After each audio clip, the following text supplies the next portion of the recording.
Welcome back to episode 73 of the Hockey Cards Gongshow podcast. My name is Josh. It's a late night Gong Show recording, huh, Troy? Starting in the wee hours of the evening, I guess. You're on, Wednesday night?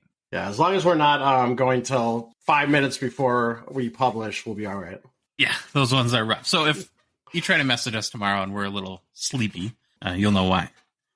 Want to give a quick shout out to our good friend Jeremy Lee, who's celebrating his third year of the Sports Card Lives show. He'll have a big, I guess, kind of anniversary show on Saturday night.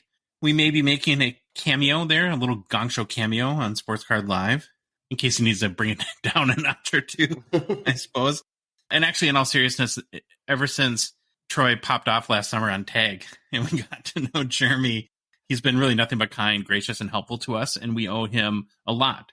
So we want to give our sincere congratulations to Jeremy for 3 years on Sports Cards Live. And Troy, maybe you should start ticking more people off so we can meet more famous and influential people. I know. No, I didn't take him off. It was actually really cool because it's one of those things. I'm not a big grader, and they came out and I kind of had some thoughts. And then it was really cool that Jeremy reached out and just said, hey, heard your show. Let's talk about some of the stuff. And we kind of had a back and forth, and it was really cool. And he's been nothing but helpful to us and the success of this show. He has been a champion of us, and we really appreciate everything he does. 100%. Last thing before we get started, just a reminder that the Hockey Cards Gong Show podcast is a Patreon podcast. That means that we rely on listeners like yourself to help us support the show and make it possible, hopefully produce more and better hockey card content. We got a lot planned and stuff that we're working on, and to fund initiatives to grow the hobby even in a small way. Right now, you can join our out of 99 support level tier, forever have that title, be one of the first 99 Gong Show supporters. You also get exclusive access to our Discord server where you can chat with us and all the other crew of about 100 or so people now on a daily basis. It's really easy to do. You can go to the hockeycardsgongshow.com website, click on the Become a Patron link. You can go to the Patreon website at patreon.com and search for Hockey Cards Gong Show. Or there's a link in the show description for whatever podcast app you're listening to us on right now. And finally, in our link tree, which you'll find in our Instagram and TikTok profile, there's a link there. Holy smokes, Troy, since our last show, which was just a few days ago, 4 new patrons. Is that a record? Gotta be. That might be. All right, record day for patrons. So thank you very, very much to Brandolito, Artfark33, Just Hockey Cards. He asked us to make sure to let you know that he has a YouTube channel under the same name, Just Hockey Cards, where they've been posting videos every couple days. Really good. So be sure to check those out on YouTube. And then, okay, Troy, this one scares me. You say it. Bebe Pusayan? Bebe Pusayan. Bebe Pusayan. Yeah. He's also got a eBay store under Willie Mathy, which I'm much more comfortable saying. WILLY MATHY. So be sure to check out his eBay store. All right, Troy, you ready for the game plan? On today's show, we begin with the greatest NHL player to wear number 73. Then we take a look at some buying and selling tips now that we are entering the NHL playoff season. Next, it is our PWCC Weekly Auction hockey card preview. This is followed by hobby news and new product releases. We then end the show with our listener mailbag. All right, Josh, we are on number 73. Hockey's most famous 73, per the Hockey Writers, greatest player to wear each number article is Michael Ryder. I'm waiting for Josh to say something. What do you think of Michael Ryder? Is his middle name Knight? This is a cool last name. I'll give him that. I like the last name. Michael Ryder. Here's the thing. I kind of thought, like, once we got out of the 40s and 50s that it would be a little sexier, the players. And no offense to Mr. Michael Ryder here, but he's really the best 73. Best 73. And actually, wow. I did the research on him, and he's pretty interesting. I mean, okay. I will say I believe I heard the name in the periphery, but I was not at all familiar with Michael Ryder. But that's, again, why I love doing these deep dives or overviews of the hockey greatest player to wear each numbers, because I learn a lot. So let's start. Michael Ryder. Overview. He is a right winger from Bonavista, Newfoundland, and Labrador. Ryder was the 216th overall pick in the 1998 NHL entry draft by the Montreal Canadiens. Ryder played in 806 regular season games over an 11-season NHL career. Ryder started his career playing 4 seasons with the Montreal Canadiens. This was followed by 3 seasons with the Boston Bruins, He then had a stint with Dallas, a return to the Canadiens, before finishing his career with 2 seasons with the New Jersey Devils. All right, Mr. Ryders, awards and accomplishments. He is a one-time Stanley Cup winner in 2011 with Boston. He was a member of the 2003-04 All-Rookie team. He was second in Rookie of the Year voting in 2003-04. And for everyone that wants to know, first place, or the Calder Trophy winner that year, was Andrew Raycroft. Over his career, Ryder has 237 goals, 247 assists for 484 points.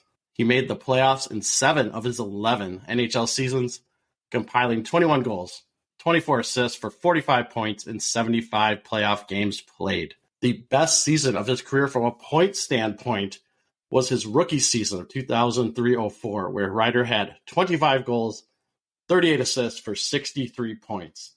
Peaked early.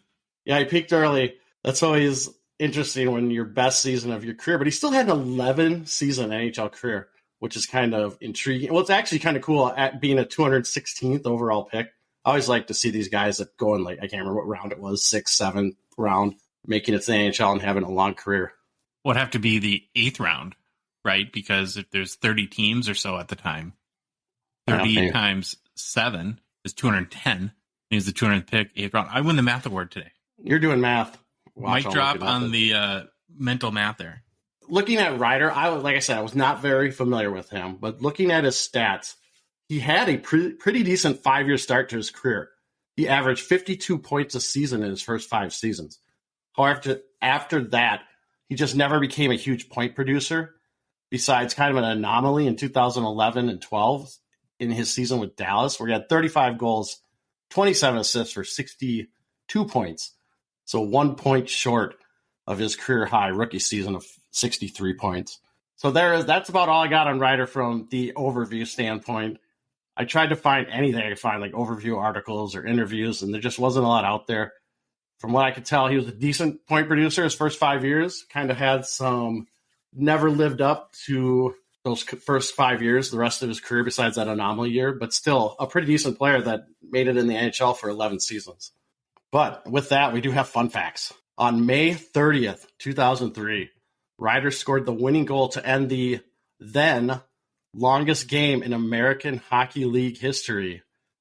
His goal at 14 minutes and 56 seconds of the fourth overtime period gave the Hamilton Bulldogs a 2-1 win over the Houston Aeros in Game 2 of the Calder Cup Finals.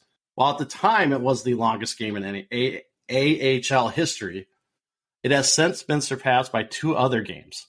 Now, I know everyone wants to know, the longest game I keep saying NHL, the longest game in AHL history went 5 overtimes on May 9th, 2018, between the Lehigh Valley Phantoms and the Charlotte Checkers in Game 4 of the Atlantic Division Final. And guess what, Josh? Our boy, Alex Lyon, was the winning goalie in that game, making 94 saves on 95 shots. Wow. What's like the level of exhaustion after a 95 save, 5 overtime game from a goalie? Because you don't get a break. Oh, you're dead. You're dead. I mean, well, they have to resurface, right, between overtimes. Sure. You're dead. And I guarantee he lost probably 10 to 20 pounds in water weight. And now it's with teams with goalies, what they do, and they do this for sure in Division I. We don't do it so much at the high school level, but in Division I, probably D3, college hockey, and the NHL, they will weigh goalies before the game. And afterwards, they'll see how much weight they've lost, and they have to drink water to get back their water weight. So, little tidbit there. All right, second fun fact. Ryder's 237 goals and 484 total points in the NHL are records for a player born in Newfoundland and Labrador, making him the province's most successful hockey player ever. Why do you think the Providence name is Newfoundland and Labrador? Could they just not decide? And they had this big town hall debate that went 5 overtimes in an AHL game, and at some point they just threw up their hands and said, "Okay, we'll call it Newfoundland and Labrador." Yeah, I have no clue. I just know the dogs, right? I'm assuming that's where the dog names come from. All right, third thing, not a fun fact, but just an interesting thing I saw in researching Ryder.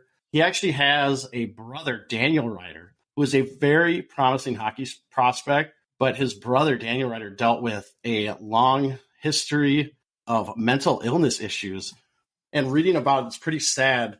And I actually did find an interview where Ryder talks about his brother. But you just kind of wonder, too, how much of a toll that took on him, because it said he tried to help him doing all this stuff. And who knows when that all started, but maybe that's kind of one of those things that was kind of weighing on him during his career, too. So I just thought that was an interesting. It's not a fun fact at all, but just it's kind of one of those things that you have to remember. Hockey players, NHL players are human, right? They all have other things going on. They're just like us. There's always issues and stuff going on. I think I have a couple of dots I'm connecting here. And there's no way to segue from that. So sorry for the poor transition. But in the show Knight Rider, David Hasselhoff's name was Michael, right? His name was Michael Ryder, wasn't it? I don't know. I just know the car's name was Kid. Yeah. I actually think his name was Michael Ryder. But okay, somebody let us know. All right.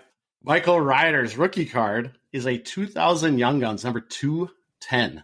PSA 10 has a pop of 2. And if you really want to know, the gem rate is 17%.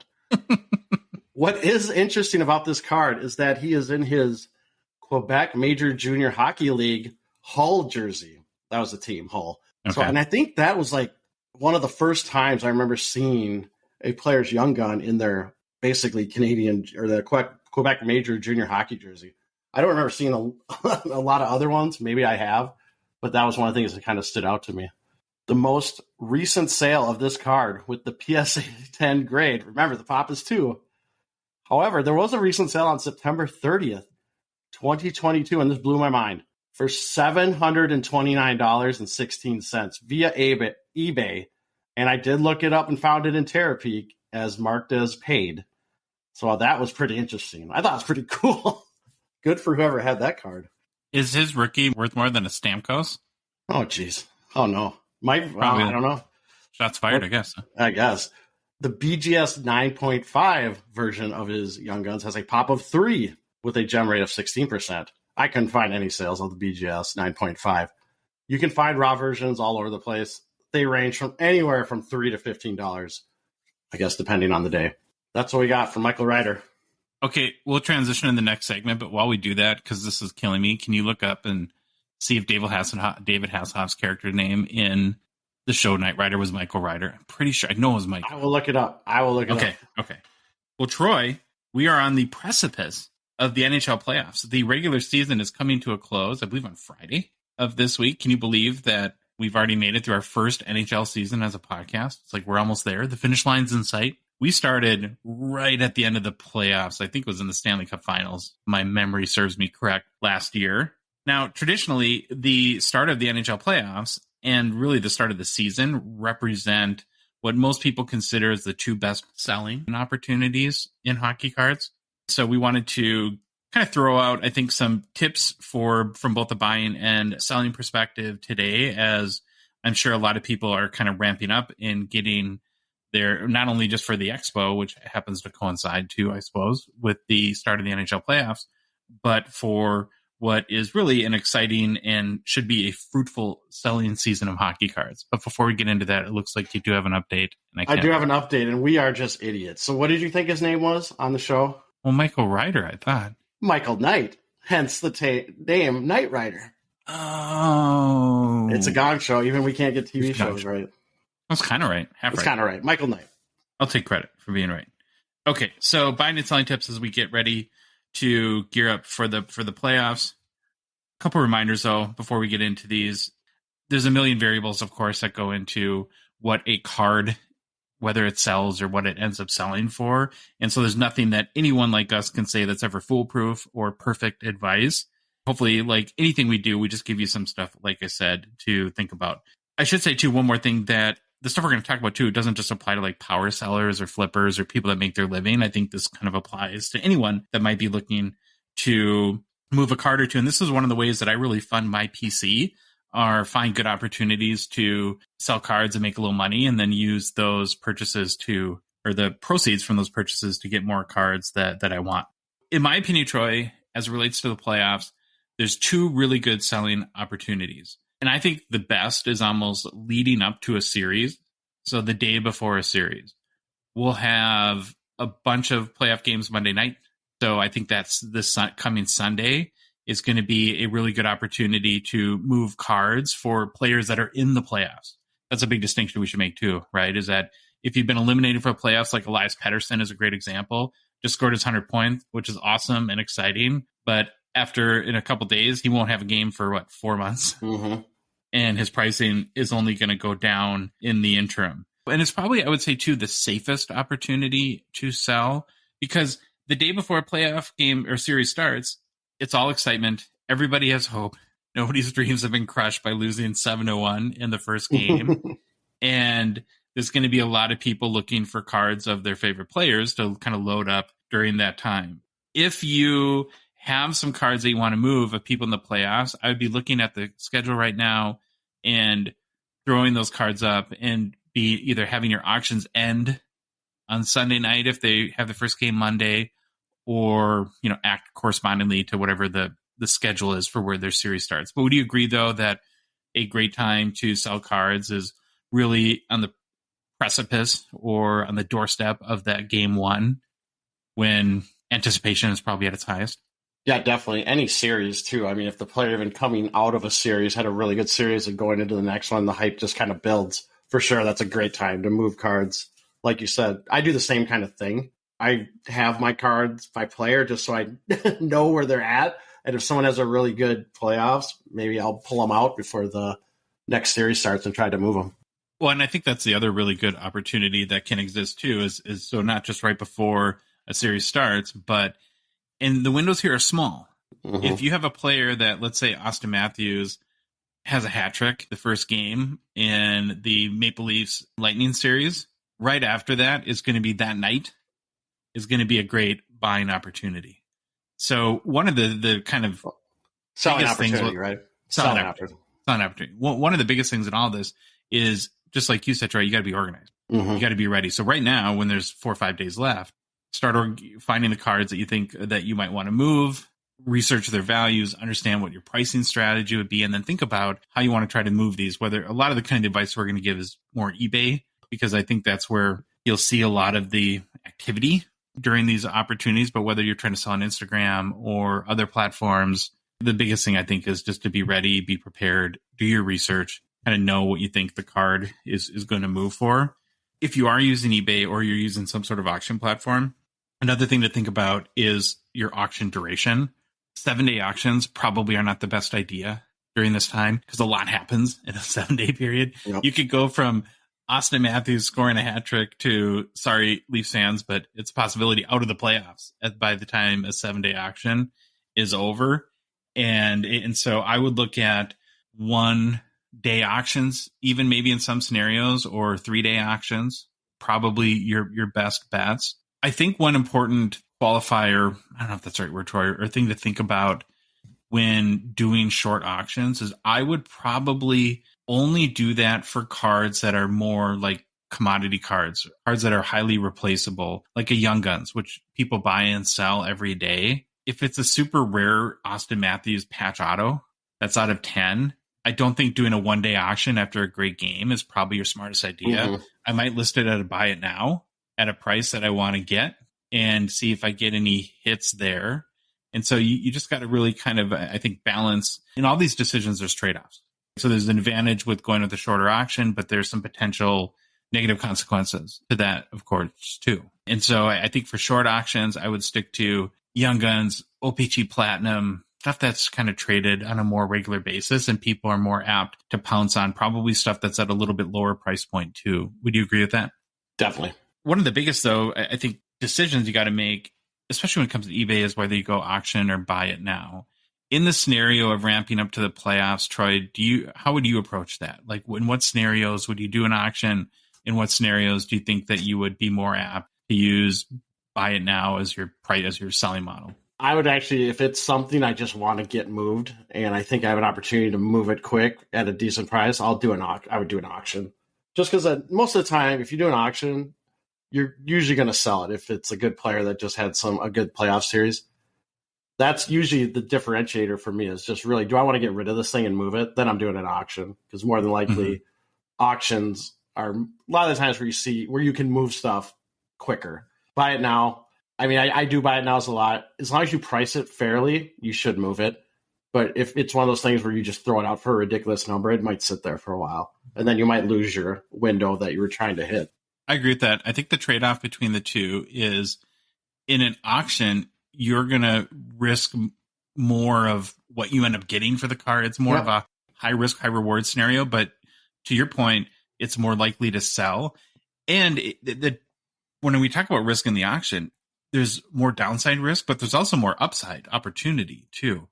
Typically, you'll see, I think, in these scenarios, cards at auctions will oftentimes sell more than the cards at the buy it now price. From the buy it now perspective, the risk is more just the card not selling, but you're trading that for less risk on getting a lower price than whatever the going rate might be, right? Because in an auction environment where there's multiple versions of the same card, there's going to be some are winners and some are going to be, fall on the lower end, I guess, of the results spectrum there and maybe not get as much as they want for their card. I think in any case, and especially if you're doing an auction, though, it's really important to have good photos, have complete listings. Don't give any viewers or watchers of your listing a reason not to bid. Mm-hmm. Disclose, of course, any issues with the cards so you don't have to deal with returns either. But like we keep coming back to, if you're smart, if you pick the right players, if you time it right, this is a really good opportunity to move some of these cards, and really the last good opportunity that we're going to have for a number of months, because we're going to go really, the pendulum will swing much more into a buying season, more so than a selling season. Do you have cards that you're kind of planning to list during the playoffs? Or have you even thought about that yet? I haven't thought about specific cards, but I do know, like, I went through and looked at all the teams today just to make sure I'm pretty well set on who made it, who didn't make it, who's still in the hunt. But yeah, I will move some. I just don't know which ones yet specifically. Well, and kind of like you said too, you've done a lot of the pre-organization by how you meticulously organize your cards, and so it's really, in you being as organized as you are, it makes it easy to on the fly pick out some cards and throw them up either for an auction or from a buy it now. Trying to think if there's anything else that we're missing. Oh, and I guess the last thing is, as far as like timing, like when should you sell your cards? So again, I'll use my Austin Matthews example. It really comes down to how much of a gambler you want to be. There's probably more upside in round 2 than there is in round 1, but there might not be a round 2. So you really have to take that into consideration and kind of consider what your risk tolerance is. And the more you push kind of for the biggest upside, the higher percentage chance that you're going to still have that card come July 1st. Well, and think about the Austin Matthews scenario, Toronto. We kind of saw in our Instagram messages with our friend Coach Cole talking about Toronto and how if they win a first round playoff game, the city might shut down and watch all the games. I think it's always good to think of this stuff beforehand versus on the fly when we tend to make impulsive decisions, and really have a strategy for how you want to go about moving your cards. Because while there are selling windows, again, the big thing to remember is these windows are small and they close really fast. Just got to be ready to act. On the buying side, I think the biggest thing that I would stress, Troy, is for, again, commodity type cards or cards that are highly replaceable, Young Guns, OPG Platinum, Rainbows or Sunsets, or more like common type cards, I probably would not buy those over the next few weeks, because the prices are going to be high. And inevitably, these cards that you can buy 24 hours a day, 365 days a year, why not just wait a month and a half and get it for maybe 30% less than it will be over the next few weeks? Where I think that a decision is going to come for a lot of people is, smart sellers might list some really unique, more rare cards to coincide. Like we're seeing lots of McDavid cards right now, given he's dominated the regular season and been the 6th guy ever to 150 points. You might have to make a decision as a collector, if knowing that, hey, I'm probably going to overpay for this card given the timing that I'm buying at the height of the market. But if it's a card that I've always wanted I know isn't going to come up again anytime soon, then, you might want to go ahead and make that decision to pull the trigger, but at least you're doing it with eyes wide open, understanding that, yes, I am paying a premium, but I'm doing it because this is the opportunity to buy this card, and I don't know when it's going to come back soon. That's the way I would look at it anyways, is to not hold off on cards that are more commonly and readily available. But then sometimes you might have to pull the trigger on those rare kind of grail PC pieces that you've been going after for a long time. Any other buying considerations that you might point out, Troy, before we move on? Nope, I think you hit the big points. It's exciting. It's an exciting time to sell. Hope you find lots of buyers. Yeah, I can't wait to watch and see kind of what passes, onto the sales reports over the next few weeks, and especially as these series play out. And to me, one of the funnest things is these guys that come out of nowhere. It was last year when Jake Ottinger had 60 saves in that game that they lost, where for the next day his cards went totally banana. And I just love that hype and hysteria, I guess, that comes around this time of year. So good luck to everyone. I was going to say, I'm just imagining myself sitting in front of the TV with my 5,000 count boxes of players, just sitting there like in my lap, flipping through them as the games are going on. Yeah. Well, hey. Well, good luck to everyone selling and hunting, and good luck to everyone hunting for their PC items this playoff season. Okay, Troy, PWCC is a Gongshow partner and sponsor, and of course, we want to thank them for helping to make our show possible. Reminder that the April premiere auction is now live, and there are 9 elite, I sound like PJ Fleck, football coach for the Golden Gophers, where everything's elite. There's 9 elite hockey cards that are available in this month's premiere auction. You can go ahead and check them out at pwccmarketplace.com. Each week, Troy and I, you're Troy, I'm Josh, we pick out our favorite hockey cards in the current PWCC Weekly Auction that is now live and ends this coming Saturday night. We're going to go over those in a minute, but I do want to plug real quick our collaboration with Jeremy Lee that is typically weekly will be happening again this Sunday on Jeremy's Sports Cards Live YouTube channel at 8:30 Central Time, where we discuss and debate. And I guess by debate, Troy, I mean I ask dumb questions and Jeremy schools me on especially vintage hockey cards. It's awesome. He does such an amazing job and literally it seems like knows everything about hockey cards.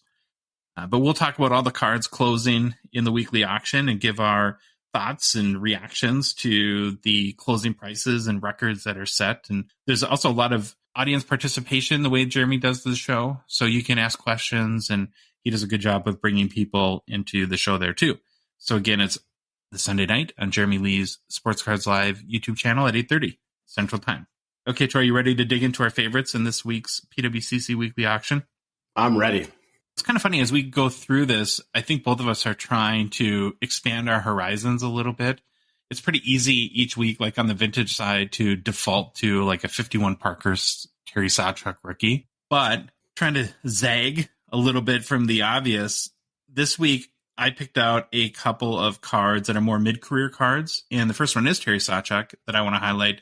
It is a 1961 Parker's Terry Sawchuk. It's a PSA 8. Pop 75, so it would be his 10th year card. It is a Pop 75. There's 29 PSA 9s and 2 PSA 10s. If you're into collecting vintage hockey players, Hall of Famers, goalies, this is one that you might want to check out. There's also a lot of people that do player runs, Troy.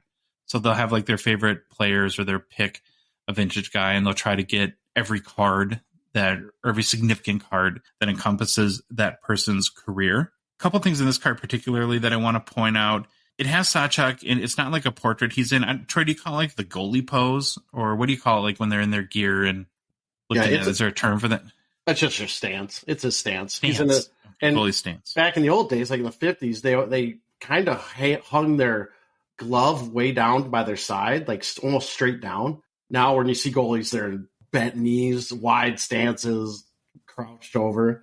But it is significant, or it's very telling of the time or the era the card is in, just by looking at what stance he's in. You'd think they would have a sore back if they were like all the time. Are you looking at this card by chance? Because I want to point out the blocker. I am looking at it. It's just wild. Have you ever seen a blocker like that? Let me see it. I was looking at it, and I lost it. Hold on, let me bring it back up. It looks like a waffle maker. I found it. Yes, that is actually what blockers used to look like. They called them waffles. I mean, they looked like waffles. I had one of those as a kid. I had a brown waffle, and you'll see now there are goalies that wear that same. It looks the same, but all it is a printed graphic, and it's a throwback. It'll be brown. It's still all the new technology, but they've gotten really good where they can put basically any image a goalie wants on their pads, glove, blocker, but they'll put the waffle like picture on it. It's pretty cool. All right, don't close it because there's something else I want to point out to you on that card. Okay.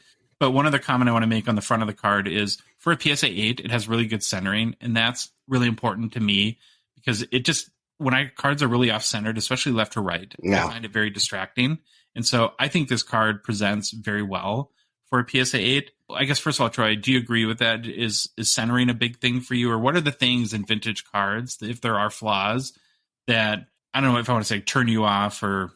I think centering is the big one. Everything else I can live with. But when it's really off-center, it's like over, I don't know what you want to call it, like a 90-10 or something terrible. I'm out. But I can live with rounded corners. And like you've talked about this on Jeremy's show a lot. Kind of like that when you can tell it's old and kind of a little fraying on the ends and maybe some little bit of rounded corners. Obviously love it when they're in high quality condition, like a PSA 8. But I also don't mind if there's some flaws in it. Patina, right? As they would call like in like car collecting or something like that. Okay. Look at the back of the card. I saw that when I brought up the picture. I was like, what is this? It is super cool. It's like a comic strip almost on the back, but there's also something where you would rub a penny and presumably, I'm sure, ruin the card to find the punchline of whatever. There's like two little cartoon characters that's cool. Walking down the street. It is one of the better card backs that I've ever seen. So kind of cool little neat feature about this card too. Okay, the 1961 Parkhurst Terry Sawchuk PSA 8 Top 75. Last sale was $330 US, right on the first of the year. All-time high, Troy, just a smidgen more at $336 US in September 2022. So really cool card, Hall of Famer. It is mid-career, but it's not going to break the bank, just over $300. You got the next one. Did you want the current bid? Oh, yeah. Sorry, what's the current bid? $155 US. And actually, I want to bring up something, too. I'm looking at the back. Boy, this joke, I want to know where it's going. It says, if she knows so much, how come she's only teaching grade 2? I don't know what the punchline is because they didn't rub it off. But this card might be going to a space we don't want to go. Who knows? But I thought that was interesting. Oh, and for the record, before you get into your pick, me being just the sweetheart that I am, I saw this card and I thought, I'll skip it because I bet you Troy wants to take it. So, thanks. Yeah, but you did it anyways. Because I got the next one. Hey, guess what? We're back-to-back goalies. Okay, do it. And this one drew me to it because I believe this is the first time we've really mentioned this player on our show, Gump Worsley. The card is a 1953 Parkhurst Gump Worsley rookie card, number 53. It is a PSA 8 copy. Would you be happy if your nickname was Gump? I don't know. I actually do know why he was called Gump. We'll get to it. I'm sure you get into it. But I just don't think it helps you get the ladies. I'm sure being an NHL player did at the time. I was like, hey, you should hang out with my friend Gump. Yeah. Well, I'll tell you what, Gump was a very interesting person. We'll just say that. I don't get into it a lot, but let's just say he wasn't he was when the start of his career, but at the end of his career, kind of bigger guy, little fun, but he's kind of funny. He has some really good quotes. If you want to look him up, he's kind of a character. All right, so let's look at the card.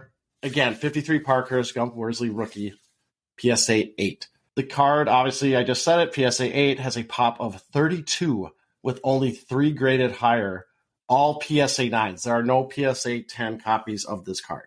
If you look at the card, the picture, it looks really nice. There's really nice corners, nice centering. The picture on the card is actually, I think it looks fantastic. He's in no mask. This was a goalie that didn't wear a mask. In fact, Gump Worsley was adamantly opposed to wearing face mask.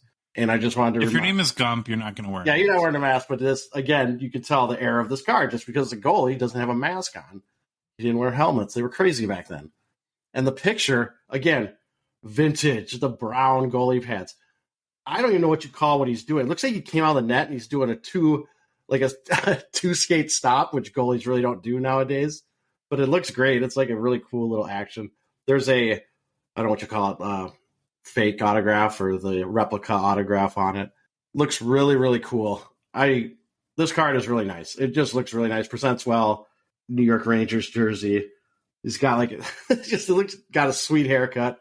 Got the flow going. I love it. Do you know how much the pads weighed back then? A lot. I know even when I played as a kid and through high school, I know that one of my pads weighed more than both pads do now. It is crazy how much pads of the technology's changed. These things, plus they were, leather. They had feathers in them. They got wet. They got weighed down from the water. So it was a crazy time. They must have had really strong legs back then. I guess. All right, so that's the card. The card looks great. Check it out. Look at it. If you're a goalie collector, a Gump Worsley collector, a Parker's collector, this would fit nice into any collection. But since this is the first time we mentioned Gump Worsley on our show, I wanted to learn a little bit more about him. So really quick, Hall of Famer, 4-time Cup winner. He was the 1952-53 Rookie of the Year, 2-time Vezina winner.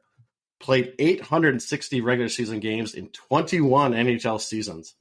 Career stats, 333 wins, 348 losses, 140 ties, 2.87 goals against, .914 save percentage, 43 shutouts. Playoff stats, 40 wins, 26 losses, 2.78 goals against, .911 save percentage, 5 shutouts, and 70 playoff games. All right, Josh, his actual name is Lorne John Worsley. Nickname was Gump, which was given to him because his friends thought he looked like comic strip character Andy Gump.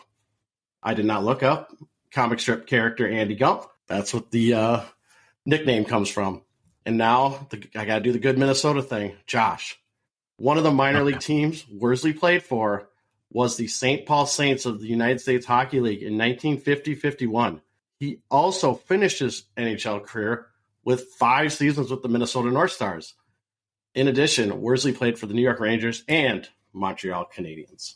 So there's a little bio of Gump Worsley. Current bid on this card is $975 US. Very cool. Obviously important player in the game, and those 53 Parker's cards are all pretty nice. They're great. So we're going to go from the nickname to Gump to another vintage player that has a nickname. This one is Mr. Hockey. So now, Troy, would you rather have the nickname Gump or Mr. Hockey? I think I'll go with Mr. Hockey. Me probably too. Of course, I'm talking about Gordie Howe, another mid-career card. This is a 1965 Topps Gordie Howe PSA 8. It's a Pop 65. There's 8 PSA 9s, 0 PSA 10s. Such a cool looking card, in my opinion. It's kind of very mid-60s vibe, like where things were still prim and proper before all heck broke loose and we got into kind of the flower power era where self-expression and crazy colors and clothes and all that stuff started to happen. The funniest thing I always think about with Gordie Howe is, did he look like he was 60 when he came out of the womb, essentially? He always looks old in his pictures. Always. Yeah, I'm thinking it was like this third grade class photo where he, looks like a 50-year-old man or something like that. Because he still had a lot of, he's a little bit older, I guess, by the 1965, but 14 years into his career. But he looks like he's 70 in this photo. It is a really great pose, though. It is a portrait, which I don't typically like, but it's kind of like a side angle where he's got actually a really nice smile. I don't know. I just think it's a really kind of neat card. Again, if you're a player-run collector or you want, a really nice Mr. Hockey card, but don't have a Ferrari payment to buy one, or what a Ferrari costs, of basically a 1951 Parkhurst at a PSA 8. I don't know how much it goes for. Anyways, it's just a really nice card. There's one thing, too, that I found really interesting about this one. So there's actually 2 cards for Gordie Howe in the set, and they're very, very similar. It's almost like one's a parallel. So the one in the PWCC this week is number 108, and we'll call it, for lack of a better term, his base card. But then there's card 122 that is all the same, except there's a little call out or burst on the card that highlights that he's the first guy to ever get 600 goals in the NHL. They both sell for the same amount. I actually prefer this one without that 600 goal call out, because I just think the image of Gordie Howe is so nice. But it's sort of potato. In some ways, it kind of reminds me of a parallel, like a real early version of a parallel or something like that. The 1965 Topps Gordie Howe PSA Pop 6.5 last sold for $382 US. It was also the all-time high for the card. Do you know what the bid is right now, Troy? It is sitting at $175 US. So again, another kind of real cool vintage Hall of Fame guy that is a few $100s and won't break the bank. We're going to switch into modern cards now. And first card I want to highlight, Troy, is a 2013 Panini Sidney Crosby Blue Prism PSA 10, Pop 9. I'm just a sucker for Prism hockey, especially getting the color Prism ones.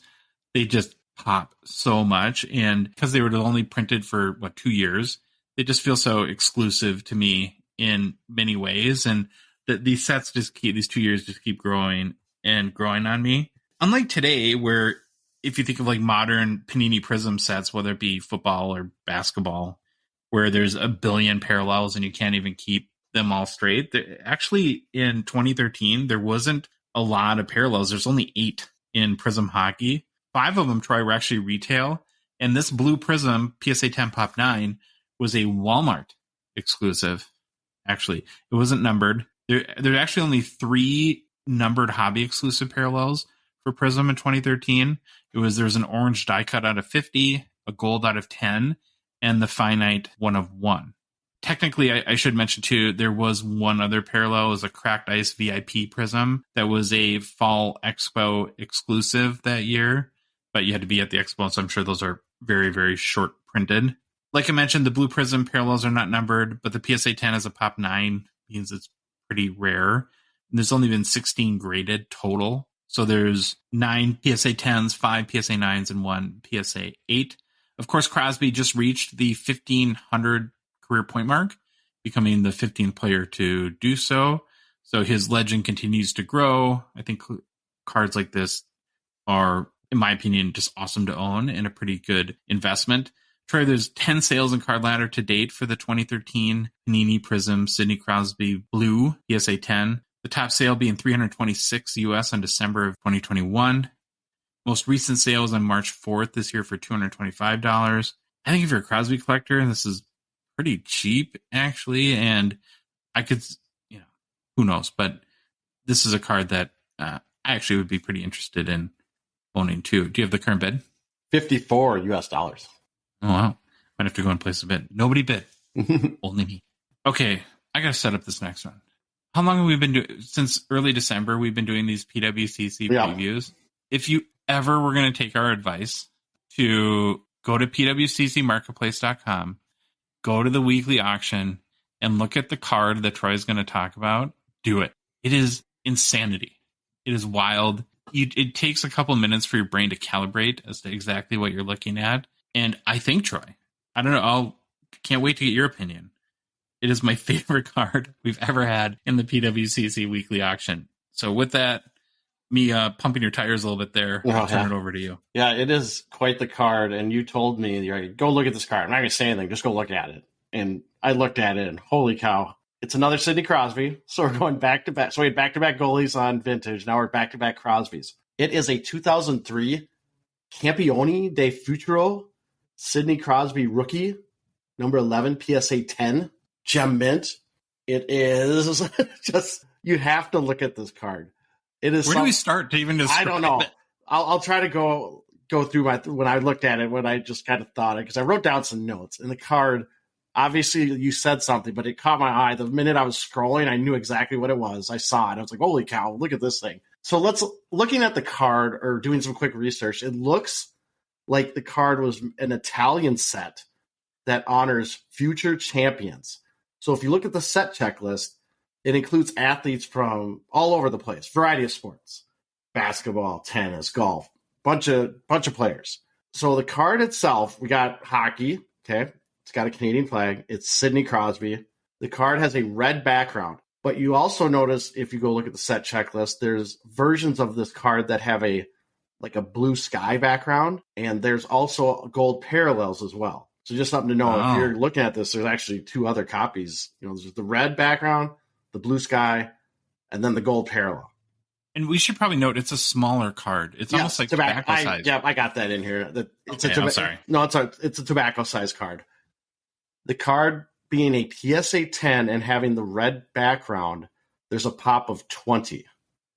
So that's where we're at, kind of the overview of it. However, I cannot get past the picture. I look at it and my brain just cannot process what is going on with the left side of his helmet. It's seriously like my brain glitches when it sees it. I have no idea if that's a shadow, if it's part of his helmet, part of the background. Is it a puck flying by his head? I don't know what it is. There's kind of look like a horse jockey the first time I saw it. Yeah. Does that make sense to you? Yeah, it does. Totally makes sense to me because you got the strap hanging down. It just looks like something is going on with the left side of the picture. Maybe someone will write in and be like, well, this is what it is. And then my brain will get it. But I look at it and my brain just glitches. I just don't know what's going on with it, which this actually makes me like it even more because it's more unique and more crazy. So check it out. Look at the left-hand side of the picture and you tell me what's going on. He looks like he's like 4 years old. Looks like he's super young. And the card, the card itself, it looks in fantastic condition. Obviously, it's a PSA 10 tobacco-sized card. This is a card that I think if you're someone who collects every Sidney Crosby or you're just looking for something off the beaten path, maybe you collect unique, weird cards you don't see all the time. This is something that you could bid on. I don't think it's going to be that expensive at the end of the day. I did do some research. A PSA 10 copy of this card sold on eBay on March 23rd of this year for $225 US. However, I did find another PSA 10 copy sale on eBay. Both of these are in Therapy on March 18th of 2023 for $69 US. So for $70, would you not instantly buy this? I would buy this. If it was a buy it now for $70, I'm in. I'll buy it.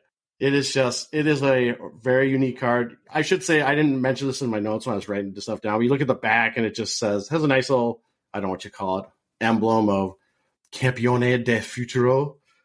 And it's got the number of the card, but it's pretty basic back. There's not a lot of, there's no stats, no bio or anything. Just a really, really unique card. Current bid, $82 US. Ooh, already more than last sale. No, last sale was $225. Okay. There was one a week earlier that was $69 US. You're right. I think it's almost worth restating too that just how weird it is, but it's weird in all amazing ways. It's not like there's like some off the beaten path kind of dumb cards, like like by some like pork and beans manufacturer where it's like, okay, pork and beans, Wayne Gretzky.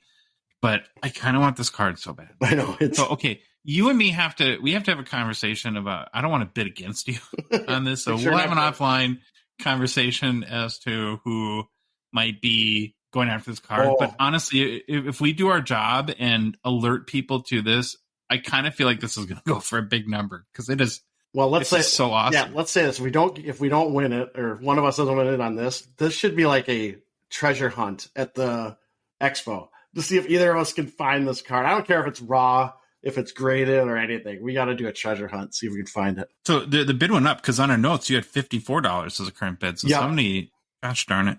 Okay, well, it is the 2003 Campione di Futuro Sidney Crosby PSA 10 Gemin.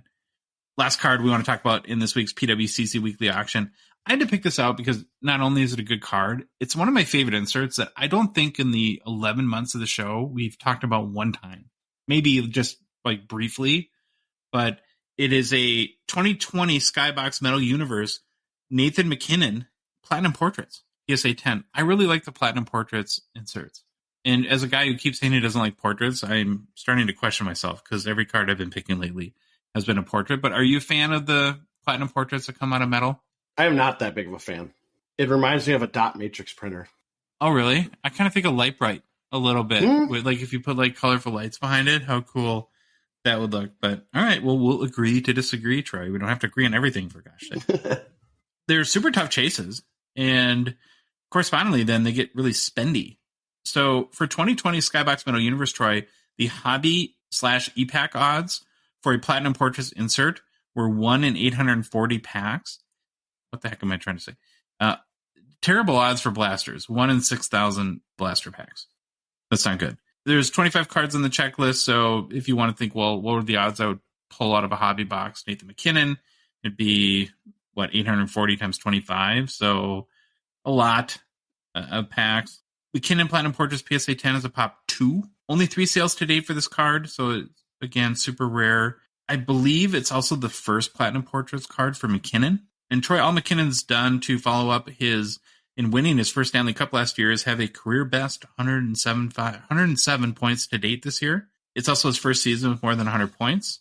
The Avs are also looking poised to make another cup run in the wide open Western Conference. So I'm assuming there's going to be more interest in the upcoming weeks in MacKinnon as well. As I mentioned, there have been 3 sales to date of this card. A raw one sold in February of 2022 for $472 US. A few months later, another raw one sold for $307, so sharply down there. And then a PSA 8 this December sold for $150 US. I'm sure the PSA 8 played a factor on that. Superstar players for this card, like, I know McKinnon's a star, but you get up there in like the Gretzky, McDavid realm, they get pretty pricey. The high sale to date for any Platinum Portraits card is a 2021 Metal Universe Champions Gretzky PSA 10 that sold for $3,050 last October. That's a lot. And actually, if you think about it, as much as people might not have liked in Metal Universe Champions the fact that everything was unlicensed, that Gretzky, because it's basically the whole card is a portrait of your face, I don't think the fact that there's real no logo opportunity anyways from an NHL team. So that's why it didn't surprise me that that card sold for that much. But going back to McKinnon, what's the current bid on the 2020 Platinum Portraits PSA 10? $120 US. Pretty good deals right now. All right. Remember to go to pwccmarketplace.com to check out the 6 cards we highlighted and the 280 some other ones that are in the auction. Some lots of other good options too. I want to get into hobby news, Troy. First, we got to start with our injury roundup and our Cale Makar watch. He's still out, listed as, I think, day-to-day. No definitive return date has been set, but he is skating with the team, so I suppose that's a decent sign. It's a lower body injury. I'm sure he'll give it a go in the playoffs. It's just going to come down to what percent his health will be and if he can avoid re-injury or aggravating his current injury, that sort of thing. So not ideal from an Avalanche perspective. It's really the only big injury note that I found. We have a couple of debuts, Troy, to talk about. Golden Gopher and Hobey Baker finalist Matthew Knies made his Maple Leafs debut. Played a couple games now. He had a tough end to his collegiate career with the Gophers, getting beat out by Quinnipiac in the national championship game. Then also losing out with his buddy Logan Cooley to Adam Fantilli for the Hobey Baker Award on a second place. I don't know. I didn't see the final Hobey Baker voting. If I didn't see it either. Cooley would have probably been second. Knies is 20 years old. Finished his final season with the Gophers with a pretty good 21 goals, 21 assists for 42 points and 40 total games played this season, including the regular season for the Gophers and postseason play. As I mentioned, so far he's played 2 games with the Maple Leafs and registered his first point. I think last night, Troy, getting the primary assist on a Ryan O'Reilly goal in the Maple Leafs 4-3 win over the Lightning. And I think, too, when you're talking about these guys, like from a hobby perspective, the big thing is that they're on ice in their jerseys, so that makes them Young Guns eligible. Now, whether I doubt it would be extended, but Knies could be maybe a Series 1 candidate or Series 2 candidate next year. Awesome to get him on the ice. Lots of expectations come in Toronto. I don't know how big of an upside Knies has, but it is a little bit of a sink or swim market. Was asking a bunch of people in Toronto kind of what the vibe is, and the gist that I got is that they get excited about anyone, but it's kind of like New York. It can be a tough market if you don't perform well. Yeah. So, or even if you do perform well, it's like, what have you done for me lately? You had 6 games of no goals. You stink. And I can't believe you let the opportunity go to mention Ryan O'Reilly and say we got O'Reilly'd during this episode. We got O'Reilly'd. Yeah. Again. We're always O'Reilly'd. The guy just can never, ever, ever not be there, I guess is the way I'll put it.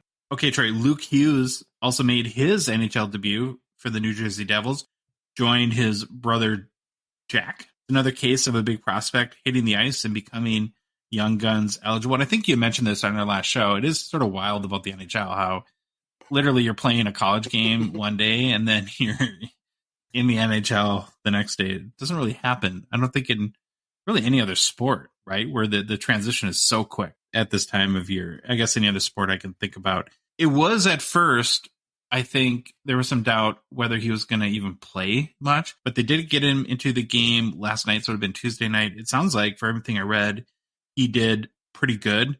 Didn't score any points, but had a couple block shots, looked poised out on the ice, created a couple turnovers, that sort of thing. So he actually might get some playoff run. I guess the much anticipated debut for Luke Hughes and another guy who now is Young Guns eligible. Meanwhile, or erstwhile, I guess as I want to say, his older brother Jack Hughes, Troy, just set the New Jersey Devils single season record for points with 97. The 21-year-old Phenom now has 43 goals, 54 assists for 97 points on the season. Does it surprise you that a Devils player has never scored 100 points? It does. I always think every team has at least one guy that got 100, except for like Arizona or something, someone newer. The record was 96 points, held by Patrick Elias in the 2000-2001 season. And your guy, Troy, Zach Parise, had 94 points for the Devils in 2008-2009. Parise also had 45 goals that year. His best season in Minnesota was 33 goals, which figures. Yeah, he had that great season in New Jersey, and then guess who signed him to a huge contract? I don't know if it was exactly the next year, but it had to be right around there when we got him as a free agent. Okay, so back to Jack Hughes. Very, very impressive season for a 21-year-old. I think the biggest thing for him this year is healthy. Played in 77 games so far. His first 3 years, Troy, in the NHL, he played 61, 56, and 49 games respectively.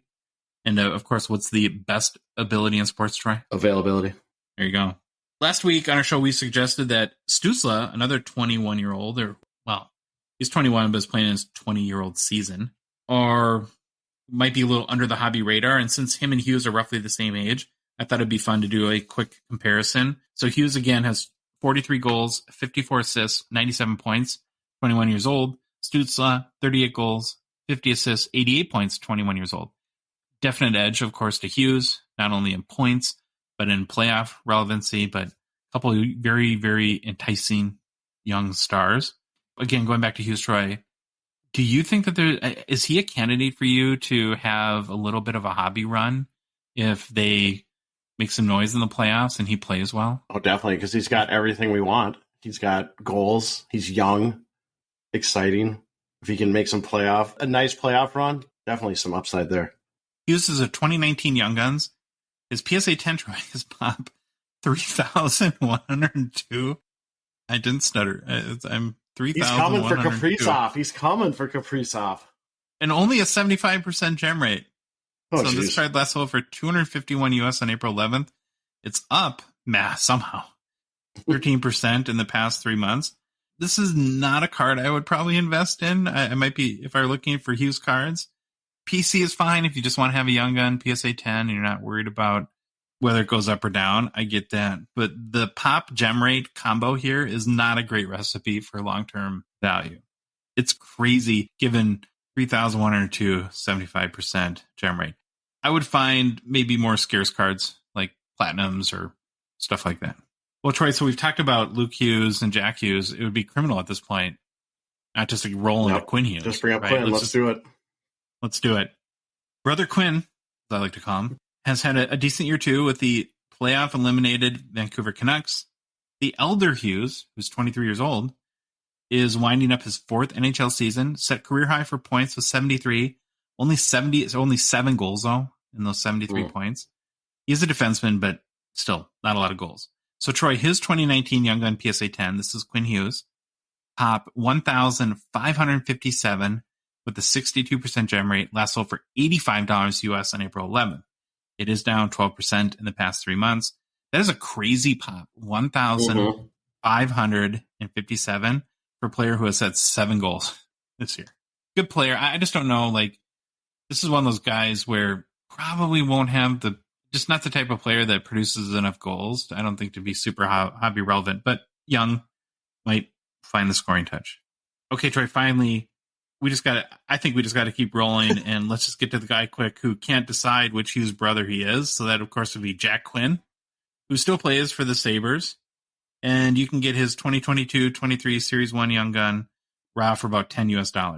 The 21-year-old honorary Hughes brother is in his first NHL season. He has 14 goals, 23 assists, 37 points, and 75 games played. Are there any other Hughes family members at this point we need to cover? I think there's another brother, and I'm gonna say something right here before I get the anger, or not the angry emails, but the emails trying to correct me. I know the Arizona Coyotes used to be the Winnipeg Jets, and yes, the Jets had 100-point goal or 100-point season scores. I'm just saying for the Arizona Coyotes in Arizona. Yeah. When I said that comment, I don't want any angry emails. I'm sorry. I know they were the Jets. As long as we're in the disclaimer mode too, just in case anyone ever thinks we know Jack Quinn is not a Hughes brother, but it's an inside joke. You would have to have listened to our show Yeah, the wow. last 6 months. Okay, moving on from the Hugheses, got to talk about Erik Karlsson, Troy. Got to 100 points. A lot of points, especially for a defenseman. He is, in fact, the first defenseman since Brian Leetch in 1991-92 to reach the 100-point milestone. So in 91-92, is that about the time you had your Minimum Riom poster on your wall? Might have had the poster on the wall then. Oh, there we go. So not since Brian Leetch in 1991-92. In fact, Troy, he's the sixth defenseman ever to score 100 points in a season. A huge season for a 32-year-old Erik Karlsson, who's in his 14th year in the NHL, where on the season he has 25 goals, 75 assists for that adds up to 100 points. The 25 goals is also his career high. Best season prior to this, Troy, was in 2015-16 for Ottawa, where he had 16 goals, 66 assists for 82 points. And finally, for his career, he has 178 goals, 582 assists for 760 points and 918 games played. 32 years old, so of course on the back half of his career. But what a renaissance this year's been for him. And I guess thankfully, if you're a Sharks fan, there probably hasn't been much to be excited about or cheer about or talk about this year. So I guess good for them from that perspective. I am a little disappointed, though, that and I didn't even take the time to go back and look why. Why wasn't he a trade candidate? At this point, given his age and where the team's at, does it make a lot of sense for him to be I'm there? wondering if for his age, if his contract's just too much for a team to take on at that age. Or if he had a no movement clause. Or if he's, I have no clue. I don't know if he's a free agent at the end of this year. I have no clue what his contract status is. Wouldn't it have been sweet, though, to have him on a playoff team right now, given the year he's had? And I got to throw in here, too, and put you on the spot a little bit, because we were actually having an off-air conversation about him the other day, and he seems to be the front runner for the Norris Trophy, but you saw an article that was very anti-Erik Karlsson for the Norris Trophy. And I hope part of me wants him to win it just for the debate that will come up. Because if we look at, so I was referencing, there's a writer for The Athletic, Dom Luszczyszyn, who does a lot of awesome stuff, and I really love his analytical work. And he ranked the Norris Trophy rankings, basically. He had Karlsson, I think, at 7th. And I believe Adam Fox was his number 1. And he breaks down why, and Karlsson, and basically comes down to Karlsson is not a good defenseman. He's not a defensive defenseman. He is a fourth forward that just, they stick at defense and call him a D-man. This is what it comes down to. I don't know. I love the debate. I think it'll be, if he does win it, I think it'll be a lot of debate if he should have won it. Because we know now it's points, goals, drive a lot of stuff. So I will be very curious. Yeah. Do I think he's going to win? I'm going to say no and leave it at that. Really? I think he's going to win by landslide. Yeah. I actually saw on the NHL on their Instagram, they've been doing some polling. I don't know of who, but and kind of showing who gets who's getting the most votes right now. And I think they have him, whoever they polled, winning. But yeah, like you said, debate is always fun. Well, it's like, how do you interpret the wording of that award? I can't remember exactly, but it's like best outstanding, defenseman at his position. And if you say if all these analytics show he's a terrible defenseman, it's a very fun debate. We shall see. Okay, we got to talk about the Boston Bruins for a second. They just set the NHL season record for wins and points. So their magical regular season is culminating with the now new record. They're at 64 wins and 133 points. They probably have a game or so left to build on that. Troy, the previous regular season point records was held by your Montreal Canadiens, who had 132 points in 1976-77. So you got to be pretty disappointed that the record was broken from your favorite team there. They've scored 300 goals so far, Troy, which is the second most to the Oilers, who have 320. And the Bruins have only given up 173 goals, which is the fewest in the NHL. So they have a plus 127 goal differential. That's a lot. Their biggest weakness, if they have any, Troy, this year, has been shootouts, where they're only 4-3. So I guess good thing for them, there's no shootouts in the NHL playoffs. Huh? Okay, here's my big question for you. So we know a Stanley Cup run would result in short-term bumps for a lot of their key players, Allmark, Patrice Bergeron, Charlie McAvoy, etc., Jeremy Swayman. et cetera, et cetera. But do you think another cup win this season, added to the regular season that David Pastrnak has had, would be enough to permanently kind of put him in that hobby superstar category where his name rolls off the tongue when we're mentioning like the Austin Matthews and Jack Hughes and McDavids and Crosby and Ovechkin? Or is he just kind of stuck in that why doesn't this guy get more love department forever? I hope it would. It is criminal how undervalued is the bad word. It's just criminal, his hobby love right now. Dude is 26 years old in his 9th NHL season. He just scored 60 goals, 111 points. I would hope so. If he wins a cup, another cup, right? Or is he not? No, he hasn't. Has he won one yet? No, he has not won a cup. Oh, okay. With Boston. So yeah, if they can win a cup, I think that pushes him up. Maybe not into hobby superstar. Maybe he needs another 100-point season or another 50, 60 goal season. But I hope he would get him right to that cusp because the guy is awesome. So by the way, his Young Guns is 2014. In the PSA 10, top 165. Did last sell for $1,280 on April 10th. It is up 28% in the past 3 months, so people are gravitating to it. And I know what's going to happen is the minute you say, well, his Young Guns sells for almost $1,300, how can you say he gets no love? Okay, here's my, I guess, defense of that and to the audience. See if it even works on you, Troy. But it's a pop 165. McDavid's Young Guns PSA 10 is pop like 2,500, right? Is McDavid's Young Guns PSA 10 was pop 165? That would be what? A $30,000 card? It'd be way up. Something like that. And so, I mean, this has to be like the lowest pop on a Young Guns for any guy of his stature that's, played in the last 7-8 years. I wonder what the print runs were like in 2014 too. Yeah. I wonder how many raw ones are out there where this number could even increase, or how likely to double to even 350, something like that. But okay, put that aside, his $1,300 Young Guns. I think that the biggest factor is when you look at where his position in the hobby is, I would point to total sales. And they're actually fairly anemic, is what I would call them. So if you look at Card Ladder and go over the last 30 days, there's been 357 Pastrnak cards sold. So you compare that to Lafreniere, who's at 524. Byfield, 348, right? So just a couple short of Pastrnak. And then on the other side of that, Austin Matthews, 776, and McDavid at 2,600. Pastrnak has never made our top 25 player list for total cards sold in a month since we've been doing it for 8 months. I get it, his Young Guns is worth $1,300, but there's just not a lot of people chase this guy. And it just doesn't make a lot of sense because you're right, he's 26. His season is 60 goals, and what is he at, 110 points, something like that? 111. 111. He's on the best regular season team ever. Yeah. Right? In NHL history. It's a huge market. It's an original six market. It's kind of befuddling is a word that I would use. I think if they win the cup, that it could move him up a peg, but maybe I'm being optimistic. Okay, Troy, we're going to roll into new product releases. Big news over the last couple of days. We did finally get the 2021-2022 SP Authentic checklist. It's out. You can go to your favorite spot. I guess it's usually Beckett or Cardboard Connection people go to. So it does look like April 19th will be the release day.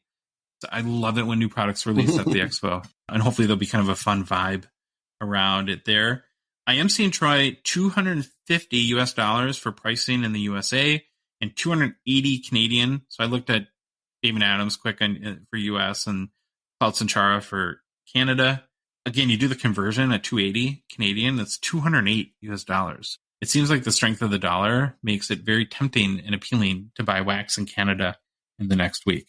Probably hold off. But I don't know what it'll end up being at the show. Yeah, we'll have to you never see. know what they'll do there. So again, April 19th, the hobby box configuration is you get 2 autographs per box, hopefully. I'm assuming they straighten that out. There's 1 Spectrum FX bounty card per box. So this is a product, again, that has its bounty program.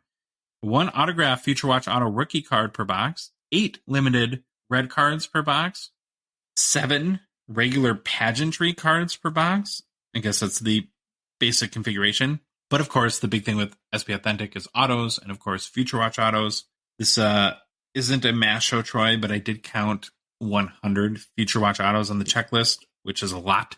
I went through them with a fine-tooth comb, and I kind of put them into tiers. Of the 100, in my top tier, I have, so like these are cards that you're going to be like really excited to pull. I have Cole Caulfield, Trevor Zegras, Jeremy Swayman, your guy Troy, Mo Seider, and Mason McTavish. Would you agree those are probably the top ones? Yep. And then in my second tier, I got Lucas Raymond, Logan Thompson, Dawson Mercer, Shane Pinto, Cole Perfetti, Seth Jarvis, I guess Quentin Byfield, and then Spencer Knight, and maybe William Eklund. So that gives you 14 that I would be happy to elated if I pull the like a Cole Caulfield. Break out the supercomputer here for a second, Troy.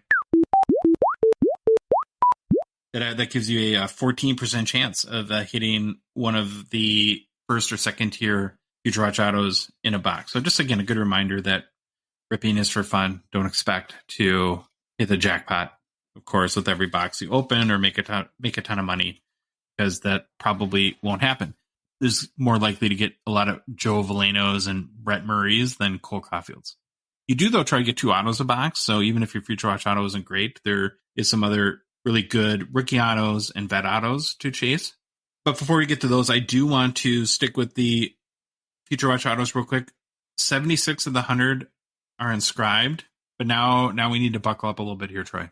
There's a couple kind of interesting omissions on the checklist for SP Authentic. So when we're talking about inscribed, there is no Trevor Zegras, no Mo Seider, and no Lucas Raymond. I wonder why. I have no clue.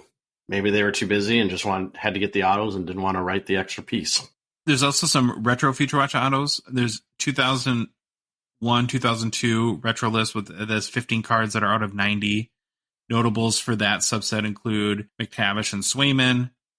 There's 2011-12 retro, which is the larger subset. There's 80 cards on that checklist. Some are out of 99, some are out of 499. So like a Cole Caulfield is out of 99, a Jeremy Swayman is out of 99. But again, on the retros, no Trevor Zegras, no Mo Seider, no Lucas Raymond. Should note too that beyond all the Future Watch, whether they're retro Future Watch autos or base Future Watch autos, there are Future Watch parallels that are not autoed. So there's I guess they're just Future Watch. Limited gold out of 99 and limited black 101. So you have your Future Watch autos, Troy, and then of course you have your Future Watch auto patches, your FWAPs, which is why do you think Upper Deck does where the whole like sports card industry is like rookie patch auto, where they love to flip flop like Future Watch auto patch. Ties in with the branding. Like the Future Watch is a big brand, and Future Watch in most hockey collectors' mind equals rookie. Yeah. So they're back to, of course, there's both base and then there's a 2011-12 retro again this year. So I guess don't stop till you flop it. The base has 60 players in the checklist. They're, of course, out of 100. There is a Trevor Zegras one in this, thankfully, but there's no Lucas Raymond or Mo Seider Future Watch auto patches. The 2011-12 notables for the retros are Caulfield, which is out of 25, Swayman out of 99, and Mason McTavish out of 50. It's kind of funny how they make in some of these like retro subsets too. The serial numbers are all over the place. Yeah. I kind of wonder like how they come about. Maybe it's the agreement or cost or something like that. Lots of omissions for Zegras, Seider, and Raymond. That's probably going to be upsetting, especially to some Red Wings fans. It'll be upsetting too to people that don't go through the checklist and think that they will be in there just trying to base it off of previous stuff. So hopefully you listen to the show or you are a person that checks the checklist. Always good to do. So on the Vets and Legends side with autos, just want to point out some highlights real quick and cool cards there. There's a 2001, 2002 retro Sign of the Times. Biggest chases there, Troy, that are 1 in 9,260 packs. There's a Gretzky, Bork, and Tavares. There's a base limited autographs. Biggest chases there is 1 out of 6,471 packs. This is where you can get like current players like Ovechkin, McDavid, and Draisaitl. There's an Immortal Ink, where there's 8 cards on the checklist. They're all out of 10. So here you have Joe Sakic, Marcel Dion, Mark Messier, Mike Modano, Ray Bork, Steve Yzerman, Teemu Selanne, and then Gretzky.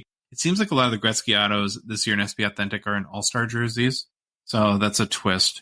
What's your preference? Does that bother you? Like, if you were a Gretzky guy, what would be sort of the order of uniform that you would want to mint? I'd rather have the NHL jersey, but I would like the All-Star jersey if it's in the old, we'll say early 80s Campbell Conference. Orange. Yeah, where it's like orange. Yeah, Campbell down like diagonally down the front with the stars on the. Oh, those are great. Then, of course, there's Sign of the Times and a number of Sign of the Times subsets. So check out checklist on Beckett or Cardboard Connection for full details. But the base Sign of the Times has 82 cards. Overall odds to get any of them are 1 in 30 packs. The biggest chase, though, is 1 in 7,695 packs. So this would be Bobby Orr, John Tavares again, Mario Lemieux, Connor McDavid, Steve Yzerman, and Wayne Gretzky. There are three-way Sign of the Times, 12 cards out of 15, highlighted by Roy Sakic. There's a Roy Sakic. No, not a Patrick Waugh. This is the late night recording. Oh, my God. Patrick Waugh, Joe Sakic, and Peter Forsberg, and then Roy Sakic, too, I guess. Then there's one with Teemu Selanne, Saku Koivu, and Troy. Yep. Troy. I found it. Troy. Pecorine. Yep, that was the first card. That's the first card I highlighted on the checklist. How many cases you pre-ordered? None. I am buying the single if it ever goes for sale. Because there's only 15 of them. There are 15. And you got to compete with Selanne collectors and Koivu collectors. I don't know. I'm a big Roy Sakic fan all of a sudden, so I might be looking for that. There's a Sign of the Times 8-way auto out of 5, Troy. Gretzky, Bossy, Yzerman, Waugh, Ray Bork, Paul Coffey, Mike Gartner, and Cam Neely. What's the connection that I'm missing on that one? I have no idea. There has to be a theme. Because when you start to get like Mike Gartner in there, again, no disrespect. Great player. But great players in the 80s, maybe? I mean, they all were really good in the 80s. There's a Sign of the Time decade. Super tough chase here. So the biggest one, Troy, biggest chase. Check this out. You ever seen odds this bad? 1 out of 24,000 packs. You can get Gretzky in a Blues jersey, which is my least favorite Gretzky. Yep. It's the turtleneck era that I'm just not. I would like to petition that we officially dub that part of his career the turtleneck era. Because in every card, he's wearing a turtleneck. Joe Sakic. Not sure if he's related to Roy Sakic yet, but we're checking on that. Those are probably the two biggest ones. And then there's you had mentioned there's a Sign of the Times Black Parallel that is Mario Lemieux with the Le Magnifique that he inscribed on there, right? That's what I think it said. That would be awesome. That's pretty cool. Lots of interesting vet and auto autographs. I did mention quickly or before that there is a bounty program, Spectrum FX, 100 cards in it, basically 1 out of 10 packs. I think the first 50 bounty redemptions or people that redeem it receive gold, like out of 50 parallels, but you have to go to the Upper Deck Bounty website to check that out. I think it usually they add the set when it's released, right? Right around that time. I think this one goes pretty fast, if I remember right, from last year. I'm sure. One of the biggest releases of the year. So lots of exciting cards on the checklist, Troy, I think. SP normally delivers with all the auto cards that you would want. Biggest head scratcher for me, of course, is the Zegras, Sider, and Raymond omissions. And I guess the only other thing I'd say before I get your thoughts on it quick are, this is, again, the set I would love to see, like some big, highly chased insert, like a Downtown, Color Blast, Kaboom type deal. I think it would really enhance the product. Well, what are your overall thoughts on SPA now that we've seen the checklist? And is it something you're excited for? I'm excited to buy a couple boxes. Hopefully they are the cheaper price in Canada when we go to the expo. I'm glad there's a Pekka Rinne card in there, even though it's out of 15. And I'm just glad they included Roy Sakic this year. Roy. Talk about him for hours. Okay, we need to make a quick mention for our partner and sponsor, Slab Sharks. Thank them immensely again for their contribution to making our show possible. The Slab Sharks weekly auction on eBay ends tonight, Thursday night. The day, of course, this podcast releases. There's some really special cards in this week's auction. We did our Instagram story posts again. Be sure to check those out and go and place your bids on those. It seems like every week their cards get better and better. So kudos to them for whatever they're doing to source these cards. If you're listening to this later and you missed the auction, well, don't worry. Once one of their auctions ends, another begins. And so it goes weekly Thursday night through Thursday to Thursday. So you can check it out at any time. You can go to slabsharks.com and get a link to their auction. If you're a Canadian card collector and you're looking to turn some of your cards into cash, we'd recommend Slab Sharks for their eBay consignment services. They make selling your cards on eBay simple and really take away all the typical selling hassles and save you a whole bunch of time. You don't have to worry about listing the cards, timing the auctions, answering buyer questions, tracking down buyers for payment, and shipping. They also try to ship to the US, so you can easily expose your cards to a much bigger buying pool. Hockey cards are on the come up here, we think, in the US, so it's a huge opportunity to get more bids and value for your cards. Again, check out slabsharks.com for complete information on their eBay consignment services. Mailbag time.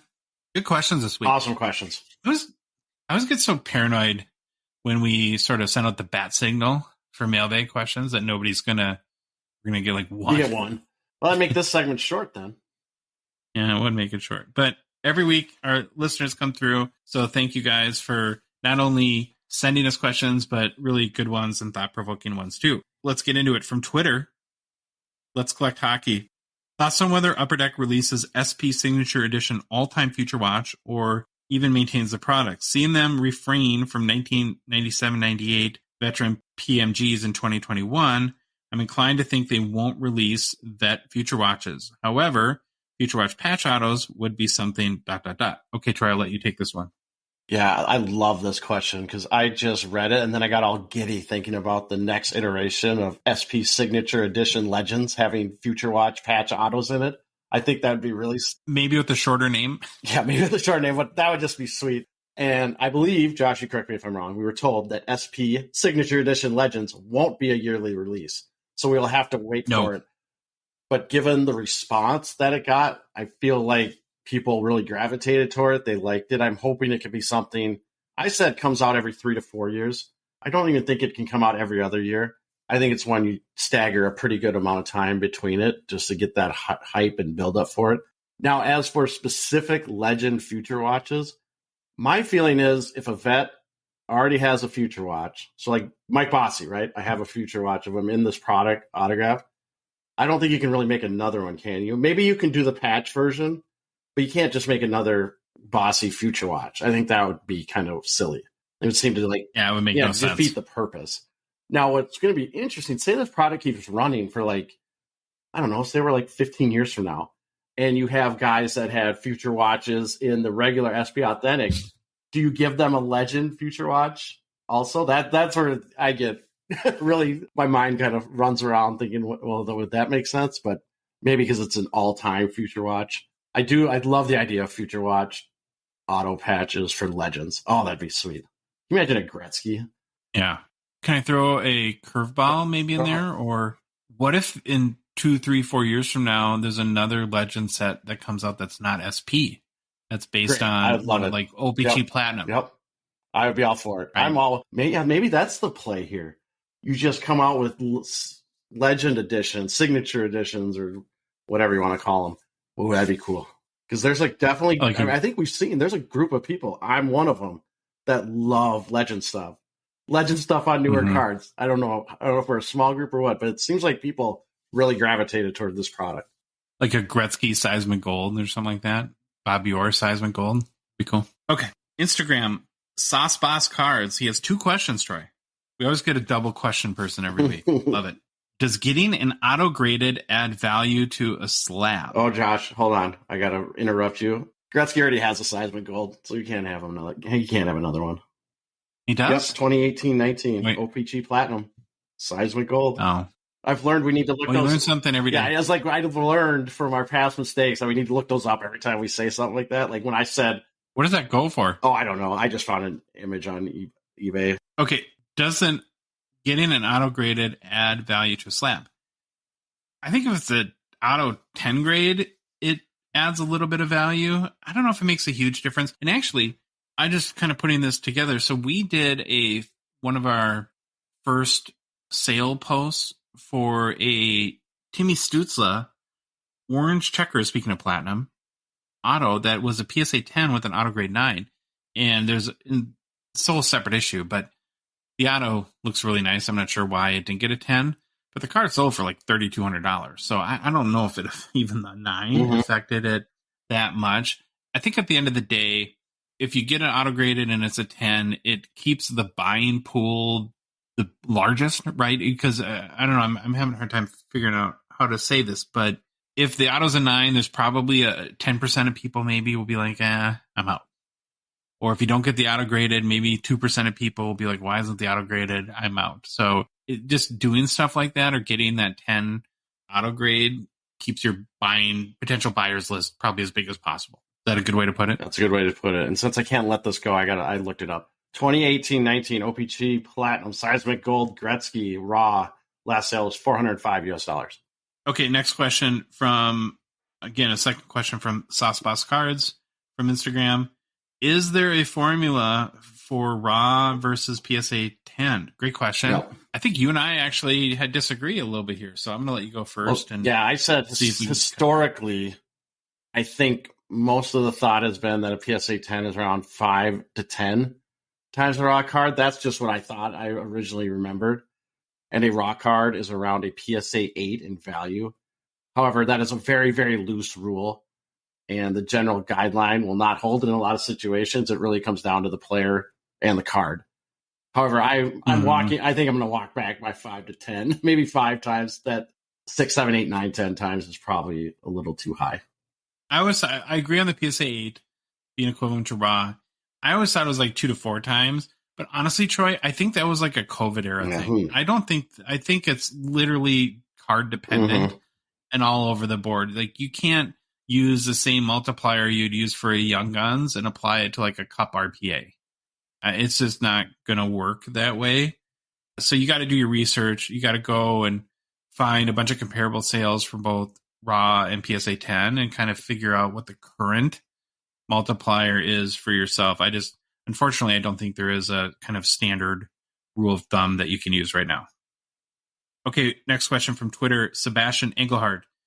Now that the 11 teams in the Bedard sweepstakes have been determined, which lower percent chance teams do you think would flip the hockey world upside down? Wouldn't it be insane if the Capitals were the first team to jump 10 spots and get Bedard and have Bedard Ovi for a few years? You want to take this one, Trey? I will. I think it would be, I agree 1,000%. If the Washington Capitals ended up with Bedard, that would be insanity. And you would just have people screaming for Bettman rigged it and all that fun stuff. I love Daily Faceoff and their fall hard for Bedard percentages, and they have them all ranked. And I wrote them all down. I'm not going to read them all. Just know number one is Columbus Blue Jackets at 25.5%. I don't know if that changes. I didn't look what happened tonight in the NHL. It does, because the day before it was Chicago. Then they won and dropped at 13.5%. But like what he was saying in the question, the bottom tier teams will look. Philadelphia's at like 6.5%, Washington 6%, Vancouver 5%, Detroit 3.5%, and St. Louis is at 3%. And some of these, I can't remember which one. I think Montreal might have had it where they're getting the pick from the Panthers or something, like a lot in a trade.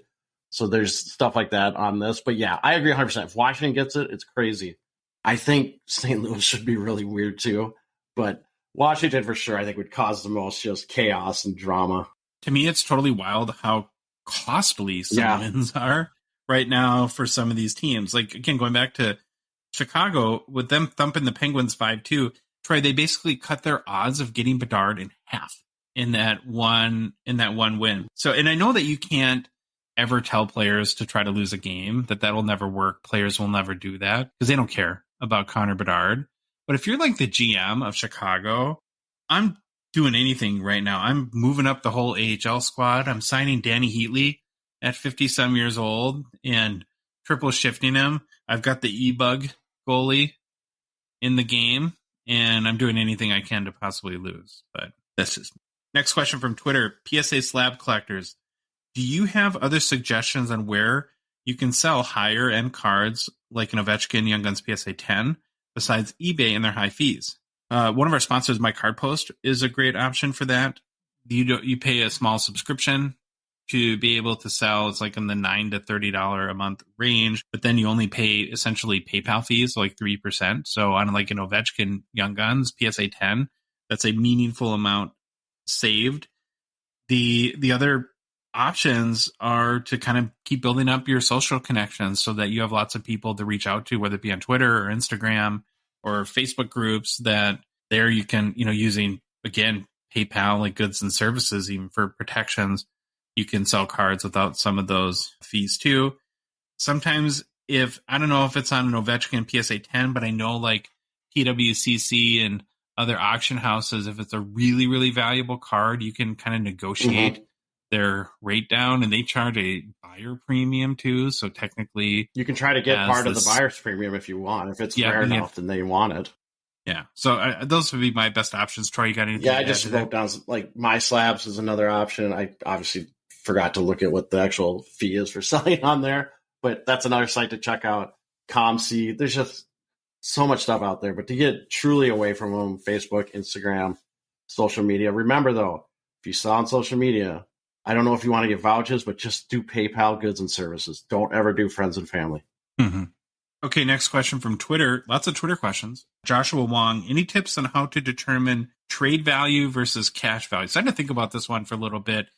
And I hope I have like the scenario right, because I think it is really setting dependent, Troy.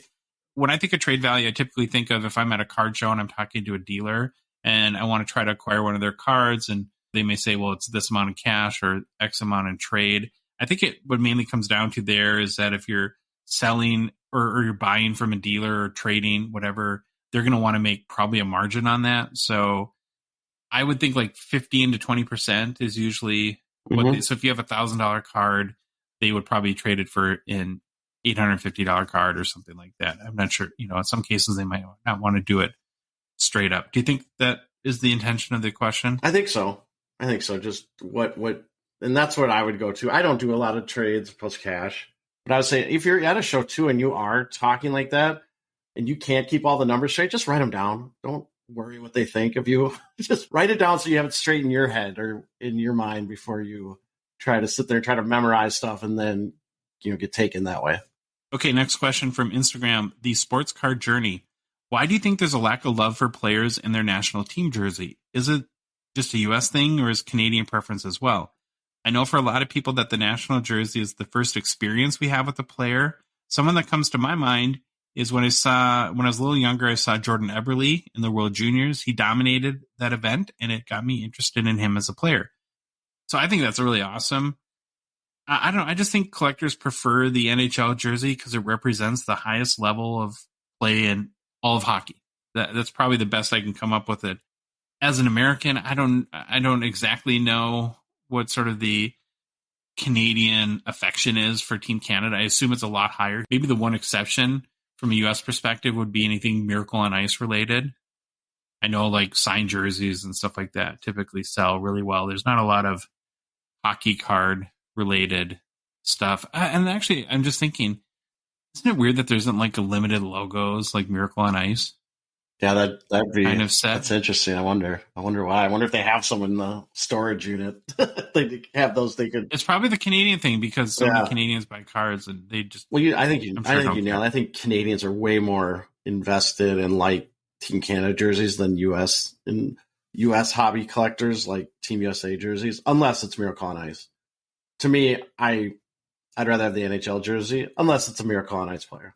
Or hold on, I forgot. When we get to cards we're looking at for the Expo, I will actually have a card that has a USA jersey that I'm looking for.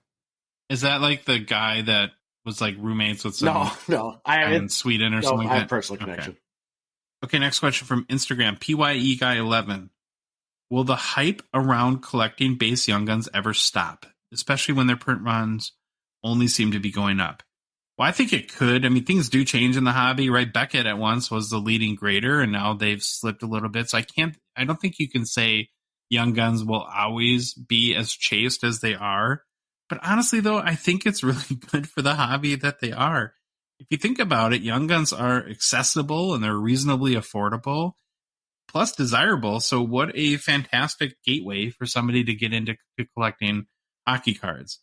I think as like some of us collectors get more, I guess, Troy, quote unquote, advanced in our collecting, maybe sometimes we do move away from Young Guns, but it doesn't mean though that they can't serve a great purpose, just even if you no longer collect them anymore. Sometimes I get puzzled by why there's so much angst towards young guys. I think just because of the print runs. And like we talked about, though, if that worries you, just move on. Let's move on to the next thing. We'll move on to a rare card.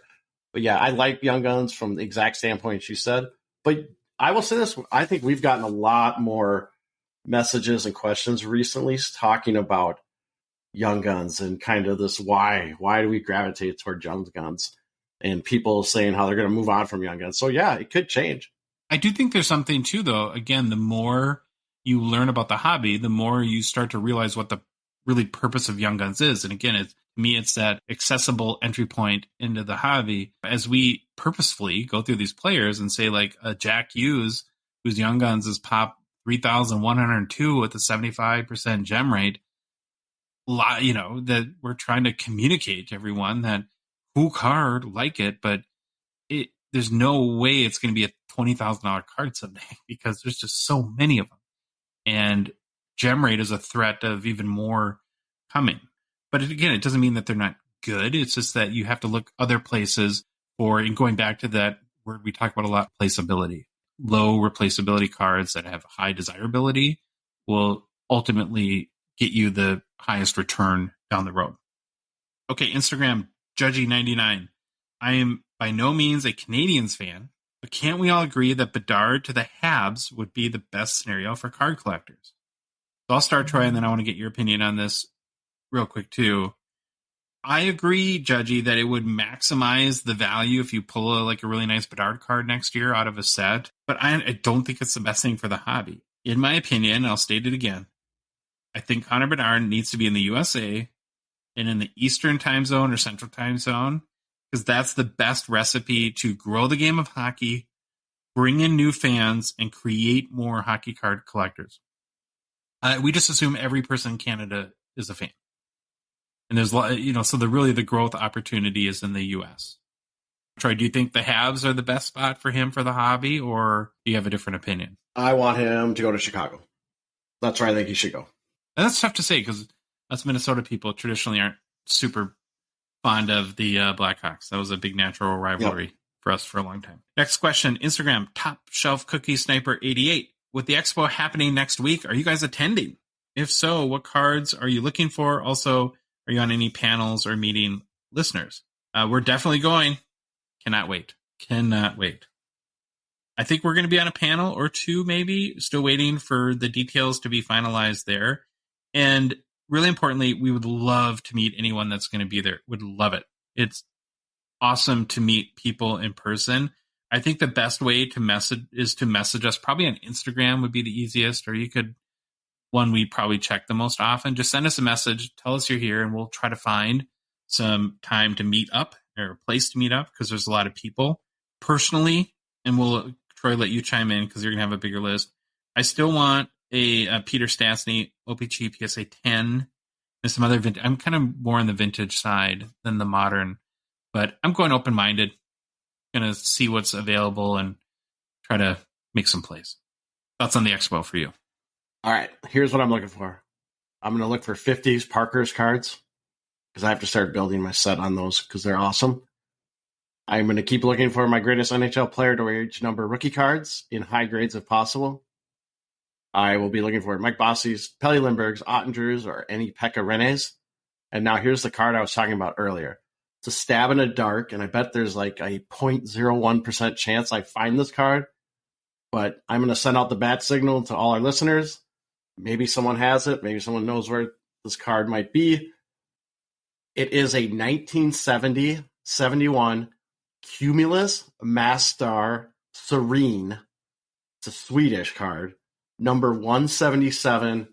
The players listed are John Mayasic and James Branch. Now, our Minnesota people probably have heard of John Mayasic, Gopher legend. Big mural of him at the Mariucci Arena. But the other player is the one I am interested in, James Branch. He is one of my best friend's dads. He's passed away about 10 years ago. But he played for Richfield High School, played for Team USA, and this is the only hockey card he's on. So I am trying to find it for him, and I think it'd be really cool if I could hunt it down. His dad was a fantastic player, played for Team USA, played for the Gophers, was a captain for the Gophers, I think for 2 years. And when he was like 16, 17, he had like the Canadians, the Bruins trying to get him to leave high school and come play pro, and he wouldn't, or try to get him out of college early. Wow. And he graduated from college and just decided not to play hockey anymore and went to work as executive in the food industry. Crazy. Okay, so the other guys are chasing Bossy, Pelly Lindbergh, Jake Ottinger, Pekka Rinne. Force rank those for me. Who you're most chasing? What's your order? Pekka. Man, Bossy and Pelly like a tie, and then Ottinger. There's more. I forgot. I wrote down I'm looking for wax, too. I'm going to buy some wax. But then also I got to always look for my random cards. Like I like WWE stuff, X-Files, Parks and Rec, Warehouse 13, Eureka. I also will look for comics. Not that they have a lot, but there's some people that had them last time. Next question from Instagram, Cards AH. Are Premier Mega Patches getting smaller? So this question totally sucked me in the rabbit's hole today, Troy. Like deep. I wouldn't have found like a 2020 Premier McDavid Mega Patch, and then I compared it to the 2021 Premier Cell Sheet, put them like in a graphics program side by side and tried to measure the size of the window. And I actually do think that the 2021s are a little smaller. I think it has to do with sort of like the shape of the window, and it kind of bumps in a little bit over the patch a little bit, but it does look like it is a touch smaller. So I'll say yes, but slightly. Last question from Loud Collector on Instagram, also a Gongshow patron. He does really starting to do YouTube videos. Again, Loud Collector. I would recommend you go check them out. They're very funny. What is your favorite donut? He says, I'll go first. Chocolate dip. And then he says apple fritters being his close second.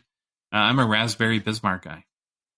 I don't know what that says about me, but all right. I am, if anyone knows the group Wu-Tang Clan, we are a family show, but there's a member with the initials, I'll just say ODB, and they have an ODB donut at Voodoo Donut in Portland, Oregon that I really liked, and I'm originally from Portland, so I got to shout out them and Voodoo Donut. Okay. Well, Troy, that's our show for this Thursday edition, episode 73 of the Hockey Cards Gongshow podcast. If you liked the episode, please leave a rating review on Apple, Spotify, or whatever podcast app you listen to us on. If you love the show, and you now know what donuts we like, so starting to learn all about us, and want to support us, want to chat with us on the regular on the Hockey Cards Gongshow Discord server, please consider a $5 a month donation and join the out of 99 support level tier on Patreon. You can support us by going to the hockeycardsgongshow.com website and clicking on the Become a Patron link. You can go to the Patreon website at patreon.com and search for Hockey Cards Gongshow. There's a link in the show description for whatever podcast app you're listening to us on. And finally, in our Instagram and TikTok profile, there's a link tree that has the link there. You should follow us on social media while you're at it. We're on Instagram, Facebook, TikTok, Twitter, and YouTube. And Troy, the Hockey Cards Gongshow podcast is a production of Dollar Box Ventures LLC.